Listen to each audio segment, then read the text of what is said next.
Grabe ito nangyari kay ate. Huling-huli sa akto ah.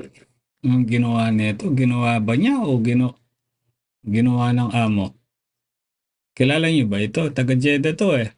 Dinaltrato daw ng amo. Ako po. Pakinggan natin. Isa na namang Pinay domestic worker ang nagreklamo ng pagmamaltrato ng kanyang amo sa Saudi Arabia. Sinampal daw siya at kinulong sa banyo. Nasa frontline balitang yan si Rainiel Pawid, exclusive.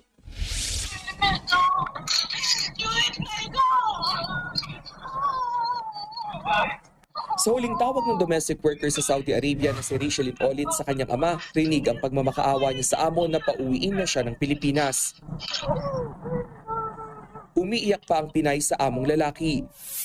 Kwento ng ama ni Rishelin na si Tatay Zaldi, 8 buwan pa lang sa Jeddah ang anak. Pero noong Nobyembre ng nakaraang taon, nang magsimula raw ang pananakit sa kanya. Nag-aayos lang po siya ng kanyang sa labas, ang linis po. Ay sinampal na po siya agad ng kanyang amo niya. Nagagal po pala sa kanyang mga anak yung amo niya, pinagbubuntanan po yung anak ko. Napadalas umano ang pananakit kay Rishelin. Pero ang talagang ikinababahala ng kanyang ama, Tinulong siya rin sa CR, puro mga itong oras na po. So, saka siya binuksan sa CR, tapos pinapasok mo sa loob ng kwarto. Tapos nag-iyak yung anak. agad namang pinahanap ni OWA Administrator Arnel Ignacio ang kinaroroonan ni Rishelin. Inilalatag na ngayon ang mga dokumento para makuha na siya sa kanyang amo. Para agad maaksyonan ang kaso ng pangmamaltrato sa Saudi, lalo na sa mga domestic worker, gumugulong na rin ang negosasyon ng ating Department of Migrant Workers at Saudi authorities. Para sa isang programa na tatawaging Know Your Employer Policy para sa mga domestic worker. Sa pamamagitan nito, ipakikilala na agad sa OFW ang kanyang magiging amo sa Saudi bago pa man siya makaalis. Yung background ng employer qualifications. In fact, sinabi pa nga the possibility of a video call bago umalis. Sa tala ng Saudi Ministry of Human Resources and Development, nasa 900,000 ang OFW sa Saudi. Karamihan mga domestic worker at nasa construction industry. Nagbabalita mula sa frontline, Rainiel Pawid, News 5. Mga Okay. Know your employer policy. Dapat noon pa eh. Alam niyo kapatid, ang dapat dito ginagawa ng Saudi government, sila mismo nag-i-introduce sa karapatan ng mga worker. Meron ako isa nabasang article eh. Ito, yan. For example, ito po. Domestic workers are entitled to weekly paid off, sabi ng Musanet. Musanet yung nagsabi niya na, which is totoo po yan, dapat lang talaga, di ba? Pero bakit hindi ho naibibigay?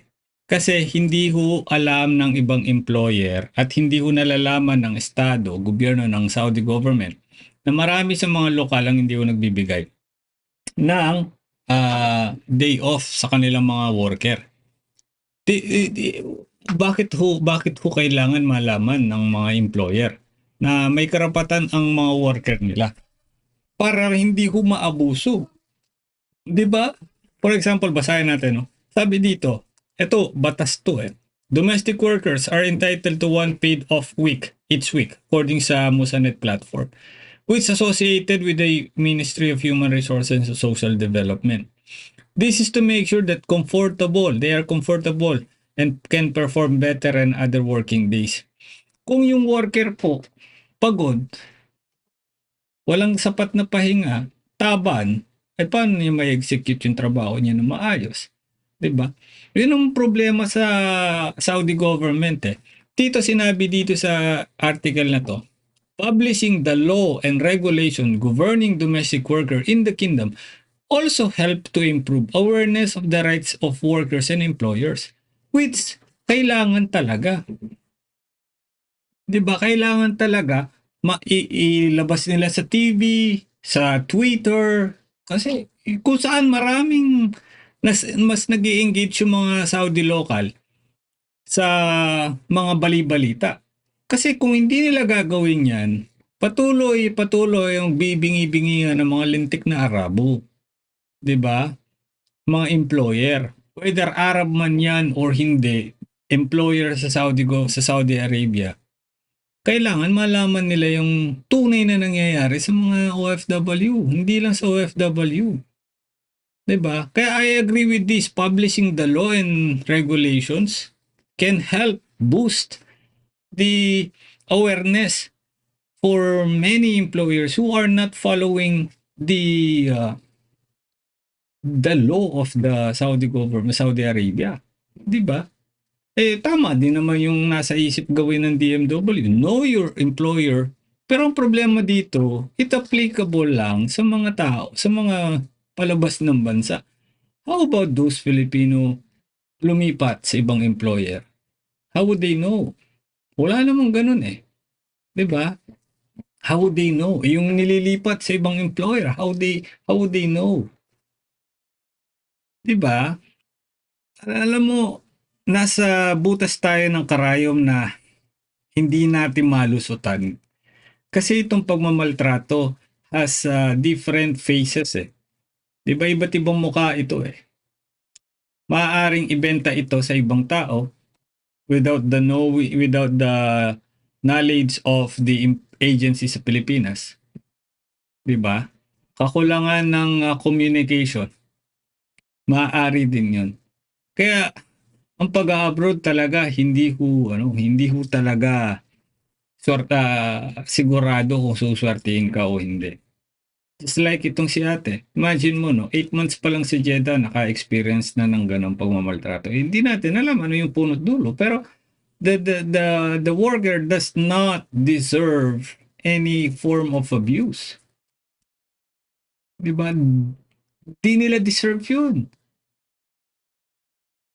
Saka sa ulo na itong ganito, yung marami tayong programang ini-endorse, ini-introduce sa ating mga kababayan. But how about the employers? Targetin natin the employers. Kasi alam na ng worker yan eh. Basag na ang punong tenga ng mga worker bago pa man lumabas ng bansa eh. Sa mga sermon, sa mga paalala, busog na yung tao. How about the employer? How about the agency? Yun yung problema natin dito. Hindi natin nabibigyan ng pansin itong mga gumagawa main source ng abused, which I believe it can be the agency or it can be the employer. Kung kayo tatanungin, anong nasa isip ninyong suggestion ninyo na dapat ginagawa o gawin ng ating pamahalaan upang mabawas-bawasan ang maltreatment sa ating mga kababayan? Meron mo ba kayo naiisip? Kung meron ka naiisip na pamamaraan, pag-usapan natin. I-comment mo dito kung ano yung dapat na kakulangan o sa tingin mo kakulangan ng ating pamahalaan upang mabawasan ang pagmamaltrato. Bukod sa monitoring, alam ko na sasabihin mo, monitoring na naman na sasabihin ninyo eh. Sige, abangan natin ang pag-usapan natin sa susunod na episode natin. Magandang araw sa iyo.